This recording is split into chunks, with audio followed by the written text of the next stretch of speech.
कोमल और रमशा के साथ खाना खाकर मैंने कुल्हाड़ी उठाई और घर से बाहर निकल आया। अंधेरे की चादर चारों जानिब फैल चुकी थी। सरदार तारा खां के भेजे गए 7 बंदे बाहर मेरे इंतज़ार में खड़े थे। वो मुझे लेने आए थे। हम मुहतात अंदाज में चलते हुए सरदार के डेरा नुमा घर की जानिब रवाना हो गए। जल्द ही मैं सरदार तारा खां के सामने इसके घर के सहन में बैठा था। गो कि अब मौसम थोड़ा बदल चुका था, लेकिन दिन को गर्मी और रात को ठंडक का एहसास होता था। मेरे अलावा सरदार के पास 3 और आदमी भी थे। सरदार बोला, ये तीनों बहादुर जवान हैं और रात को पहरा देने वाली टोलियों के सरबराह हैं। इस बात से मुझे अंदाज़ा हुआ कबीले में रात के वक्त 7-7 बंदों के 3 गिरोह पहरा देते थे और बाकी लोग सुकून की नींद सोते थे। मेरे ख्याल में सरदार ने यह ठीक तरीका अपनाया था। 2 या 3 बंदों को रात के अंधेरे में पहरे पर भेजना बेवकूफ़ी थी। कई बार खूनी बला ने रात को 3 बंदों के गिरोह पर हमला किया था और अपना शिकार ले उड़ी थी। फिर सरदार ने 1 हफ्ता पहले 7-7 बंदों की टोलियां बनाईं और उसके बाद से अब तक कबीले में कोई इंसान नहीं मारा गया। पहरा देने वाले भी महफूज रहे थे, लेकिन कई बार उन्होंने इस बला को देखा था जो दूर से ललचाई नज़रों से उनको देखती और फिर चीखती हुई अंधेरे में गायब हो जाती थी। सरदार, वो बंदा कहाँ है जिस पर खूनी बला ने हमला किया था? लेकिन वो जिंदा बच गया था और बाजू से महरूम हो गया था। अचानक मुझे दोपहर वाली बात याद आई तो मैंने सरदार से पूछ ही लिया। सरदार कहने लगा, मैंने कुछ बंदे इस तरफ भेजे हैं, वो भी आता ही होगा। इस वक्त बंदा वहाँ पहुँच गया। शायद पहले काफ़ी तगड़ा हो, लेकिन इस वक्त शक्ल से बीमार और कमज़ोर लग रहा था। उसका कद लंबा, रंग सांवला, एक बाजू कंधे के पास से गायब था। गाल पर एक लंबी सी खरोंच थी जो पहले ज़ख्म होगा लेकिन अब निशान की सूरत में बाकी रह गया था।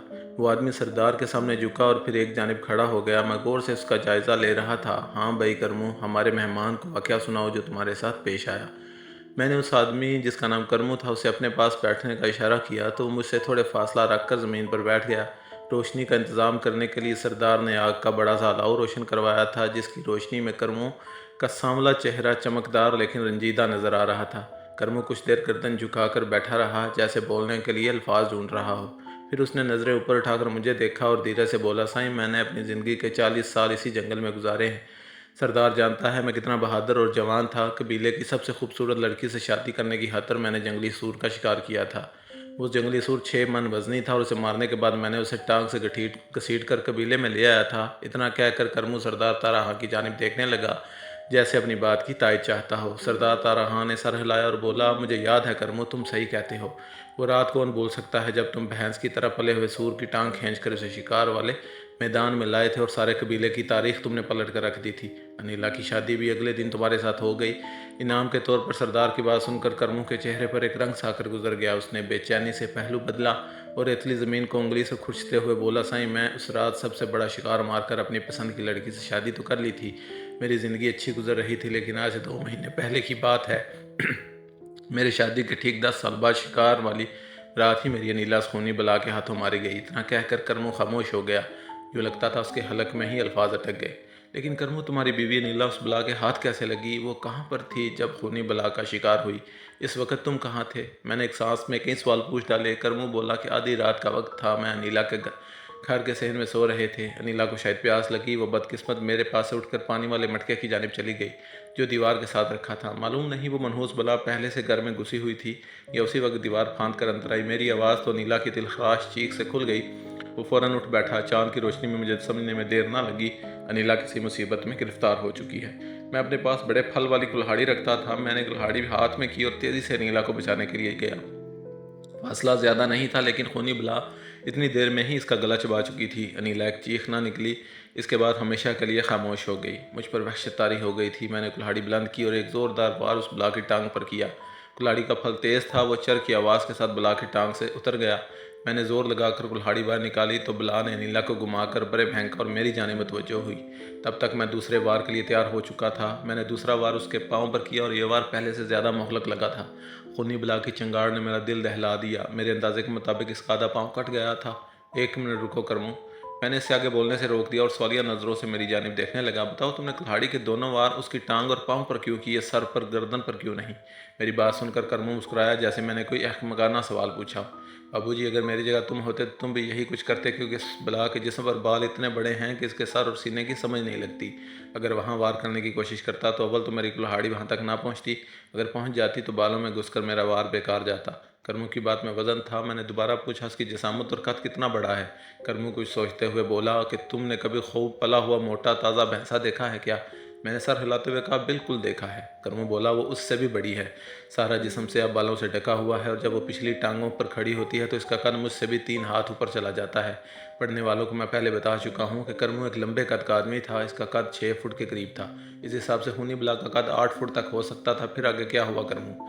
मैं दोबारा इसकी जानिब मुतवज्जो होते हुए पूछा। करमू बोला कि बाबूजी, मेरी इस कुल्हाड़ी की वहशियाना वार ने खूनी बला की चीखें निकाल दी।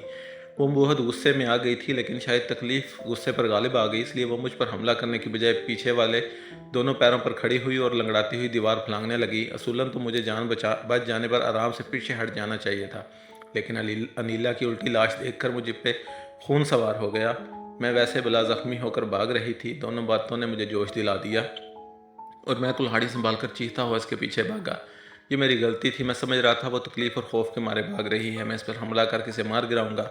जब खूनी बला ने मुझे चिल्लाते और अपनी जानिब दौड़ते हुए देखा तो रुक गई और मेरे पास आने का इंतज़ार करने लगी। मैं जोश में उसके कुछ ज़्यादा ही करीब चला गया। उसने अचानक अपना हाथ आगे बढ़ाया और मुझे गर्दन से दबोच लिया।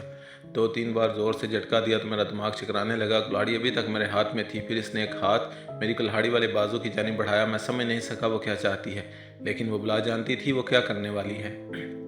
मैं दुम सादे कर्मों की बात सुन रहा था। वो बोला कि बिला ने मेरा बाजू पकड़ के ऐसे झटके से खींचा कि वो कंधे से थोड़ा आगे करके टूट गया और ज़मीन पर आ गिरा। इस वक्त जिस्म गर्म था, मुझे दर्द का एहसास नहीं हुआ, लेकिन मेरा बाजू जिस्म से अलग होकर ज़मीन पर पड़ा तड़प रहा था। कुल्हाड़ी अभी तक हाथ में दबी थी और मैं बेचैनी से मंजर देख रहा था। फिर बिला ने मुझे छोड़ दिया और झटके से दीवार फैलाकर बाहर निकल गई। मालूम नहीं वो मुझे क्यों जिंदा छोड़ गई। काश वो मुझे अनिला के साथ ही इस रात ख़त्म कर देती। इसके बाद मैं चकरा कर ज़मीन पर गिर पड़ा। मुझे कुछ होश नहीं रहा। 3 दिन के बाद होश में आया। हकीम और कबीले के लोगों ने मिलकर मेरी जान बचा ली थी, लेकिन मैं अपनी प्यारी बीवी और एक बाजू से महरूम हो गया था। इस बात का मुझे दुख आज भी सोने नहीं देता। अपनी दुखी दास्तान सुनाकर करमू नज़रें चुराकर दूसरी जानिब देखने लगा, लेकिन मैंने इसकी आंखों में चमकते आंसू देख लिए थे। वो बहुत बड़े सदमे से गुजरा था। सिर्फ वही नहीं, इस कबीले का शायद हर घर ऐसे ही सदमे झेल चुका था। फिर सरदार तारहा ने मुझे मुखातिब करते हुए कहा, बताओ जवान, करमू की आप बीती सुनकर और बला की हैवानी ताकत के बारे में जानने के बाद भी क्या तुम खूनी बला के साथ मुकाबला करने की ख्वाहिश रखते हो? सरदार, करमू और तीनों टोलियों के सरबराह मेरे मुंह की जानिब देख रहे थे। सबको मालूम था मैं ये वाक़या सुनकर अपने फैसले से पीछे हट जाऊंगा।